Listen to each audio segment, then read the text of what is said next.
আক্ৰমাই যিমানে আক্ৰমণ নকৰক অন্তৰত তাৰ মৰম আছে, মোৰ প্ৰতি এটা শ্ৰদ্ধাও আছে, ভাল পোৱা আছে। ভিতৰত মই জানো তেওঁ মোক খুব ভাল পায় আৰু এইটোৰ কাৰণে মনটো বেয়া লাগি আছে যে মই তেওঁৰ লগত নাই, তেওঁ বিচাৰিছিলে মই তেওঁৰ লগত থাকিব লাগে। আৰু মই কৈছিলো কি তেওঁৰ লগত মই থাকিম, কিন্তু বৃহত্তৰ ইণ্টাৰেষ্টত তেওঁ অলপমান যাতে গুৰুত্ব দিয়ে আৰু আছুৱে আপাৰ পৰা একত্ৰীকৰণ আৰু দুয়োটা দলৰ মাজত আলোচনা, এইটো যদি সি মানে সন্মান দিলেহেঁতেন মই তেওঁৰ লগত নিশ্চিতভাৱে থাকিলোহেঁতেন।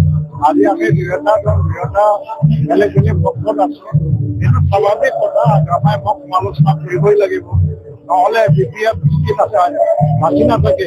বি পি এফক বচাবলৈ ইউ পি এফক আক্ৰমণ কৰিব লাগিব। কিন্তু এইবুলি মই আক্ৰমাই যি সুৰত আক্ৰমণ কৰে সেই সুৰত আক্ৰমণ কৰিব নোৱাৰো, কাৰণ মোৰ এটা ষ্টেণ্ডাৰ্ড আছে, এটা মৰ্যাদা আছে। আৰু আক্ৰমাই এটা সময়ত সংগ্ৰাম কৰি পেলাই বিটিচি গঠন আৰু আজিৰ এই সংগ্ৰামত যথেষ্ট ভূমিকা লৈছিলে, তাৰ কাৰণে মই সেই লেভেললৈকে যাব নোৱাৰো। আপুনি এটা অভিযোগ কৰিছিলে যে আক্ৰমণৰ কাৰণে যিটো একত্ৰীকৰণ বা যিটো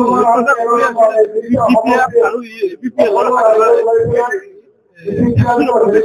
এইটো আপুনি কৈছে আক্ৰমণত কোনো ধৰণৰ ইস্তিফা দিয়া নাই, সঁহাৰি দিয়া নাই, তাৰ কাৰণে এটা কথা কৈছে যে আমি যদি মৃত্যুতা কৰিবই লাগে তেনেহলে তেওঁলোকে এন ডি এ এৰি আহক, এৰিব লাগে, শাসনৰ পৰা ওলাই আহিব লাগে, চব হৈ গ'লেহেঁতেন, কিন্তু তাৰ কাৰণে প্ৰাৰম্ভিক আলোচনাৰ প্ৰয়োজন আছে। আপচুৱে এইকাৰণে আমাক মাতিলে 16টা সংগঠনৰ সন্মুখত আমি আছামী হৈ পেলাই কৈফিয়ত দিছো, এটা আমাৰ মত আছে নে নাই। আমিতো স্পষ্টভাৱে প্ৰমোদ বড়োও কৈছে, ময়ো কৈছো যে আমাৰ মত আছে আৰু আলোচনাত আমি বহিম। এতিয়া 12 তাৰিখৰ ভিতৰত হেমা মহিলাৰী আহিব লাগিছিলে, তেওঁ নাহিলে। এইটো কাৰণে আপচুৱে যোৱাকালি এটা প্ৰেছ বিবৃতি দি পেলাই ক'ব লগা হ'ল যে একত্ৰীকৰণ প্ৰক্ৰিয়াটো আক্ৰমাই সঁহাৰি নিদিয়াৰ কাৰণে আমি নোৱাৰিম। যেনে ক্ষেত্ৰত কাৰ দল এতিয়া তেওঁ যদি বিচাৰে তেতিয়াহ'লে আলোচনাৰ মজিয়াত আহিব ক'ব লাগে, আমি সত্যবিহীনভাৱে আলোচনাত বহিলে কিয়নো মই এই নিৰ্বাচনত মোক যাতে আক্ৰমণ সম্পৰ্কে আৰু প্ৰশ্ন নুঠে, মই আপোনালোককে অনুৰোধ জনাম। আক্ৰমণ মানে কথাৰ উত্তৰ দিবৰ কাৰণে ৰাজনীতি কৰা নাই মই। আৰু এই নিৰ্বাচনত ইউ পি পি এলে সকলে একক সংখ্যা গৰিষ্ঠতা লৈ পেলাই চৰকাৰ গঠন কৰিবৰ কাৰণে আমি আহিছো। আজি আমি কাজলগাঁৱত এটা মডেল উলিয়ালো, তাত হেজাৰ হেজাৰ মানুহৰ অংশগ্ৰহণ দেখি পেলাই আপোনালোকে হয়তো নিশ্চয় এইটো অনুমান কৰিব পাৰিছে জনস্ৰোত আৰু জন অভিমতটো কোনফালে গৈ আছে। এতিয়া পৰিৱৰ্তন আমি আনিলো 2020 চনত, এই পৰিৱৰ্তনটো সকলো পৰ্যায়ত লৈ যাবৰ কাৰণে শিক্ষা, কৃষিখণ্ড, প্ৰশাসন আৰু সকলো দিশত লৈ যাবৰ কাৰণে আকৌ 5 বছৰৰ কাৰণে ইউ পি পি এল দলকে প্ৰমোদ বড়োৰ নেতৃত্বত আকৌ চলাবলৈ দিব ৰাইজে।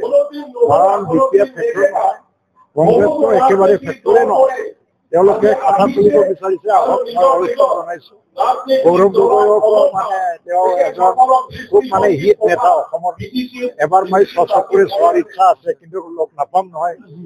কিন্তু বিজেপিৰ যিটো আগ্ৰাসন কৰি আছে সেইটো লৈ পেলাই ইউ পি পি এল মুঠেই শংকিত নহয়, কাৰণ বাস্তৱ কথাত বিজেপিয়ে বি টি চি দখল কৰিব নোৱাৰে, আজিৰ দিনত নোৱাৰে। খালি কি হয় ক'ব নোৱাৰো মই, কিন্তু আজিৰ দিনত বিজেপিয়ে বিটিচিৰ চৰকাৰ গঠন কৰিব পৰা কোনো সাংবিধানিক ভিত্তিও নাই আৰু ক্ষমতাও নাই। সেইকাৰণে বি পি এলে এই 5 বছৰত আকৌ 5 বছৰ নিৰ্বাচনত আমি জয়ী হৈ পেলাই বিটিচিখন শাসন কৰিম, ৰাইজৰ জনগণৰ ৰাইজক আমি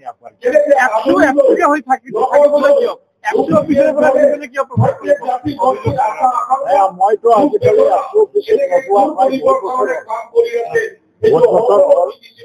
মিনিষ্টাৰ হোৱাৰ পিছত যেতিয়া আপচুৱে কিবা